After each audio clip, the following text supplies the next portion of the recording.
Here we're going to look at a practical to investigate real and apparent depth using a rectangular block, a ray box, mirror, ruler and a pen.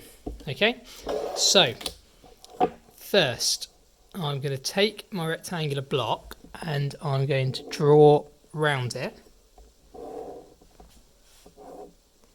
taking care not to nudge the block at all. That's why I'm pushing down on it reasonably hard, in the pen in there nice and neatly. Now what I'm going to do, I'm going to draw a point there, okay, and that will come into play later. Now at this point I'm going to need to trace some rays. I'm just going to turn the lights off.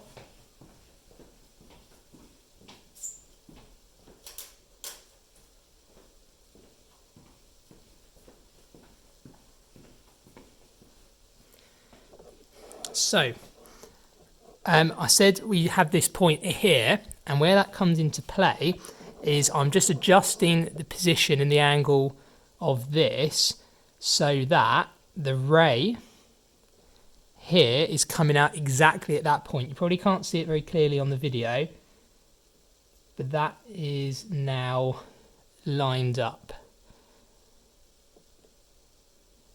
there. Okay, so I'm not going to touch that. What I'm going to do next, I'm going to take the mirror and place it so that it's flush with the block.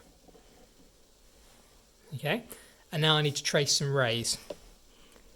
So what I'm going to do is draw across there and across there. Now this is quite a faint ray here, so I need to be careful. So there and there.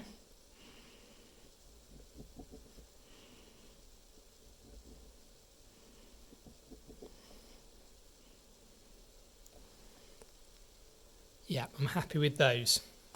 Now, if I turn the lights back on.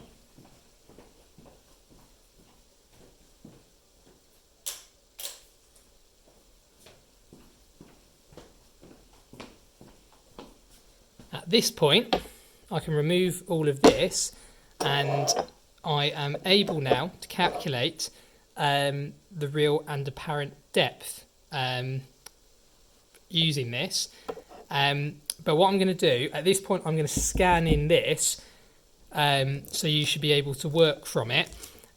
So make sure you get a copy of that from your teacher, if that's what they want to do. And the next bit of the video I'll show you how to use it. So at this point, you can follow this along now if you want to. Now what I'm going to do, I'm going to trace the rays coming into the block. Because it's a light ray, it should have the arrow on it. Trace the ray coming out of the block. Now, this point here, remember, I adjusted the ray so it went through this point before putting the mirror there. And what that means is this ray travelled down to this point, reflected off the mirror,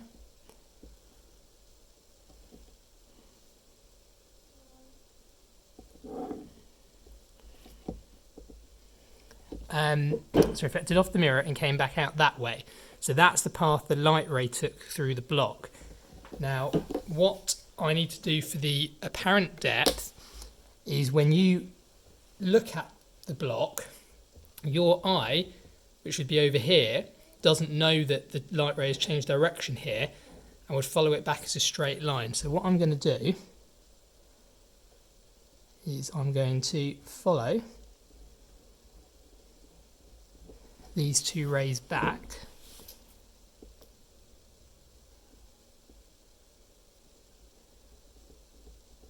And where they cross is the position of the virtual image. So there's the real one, there's the virtual one. So our real depth is 7.4 centimetres there, and our apparent depth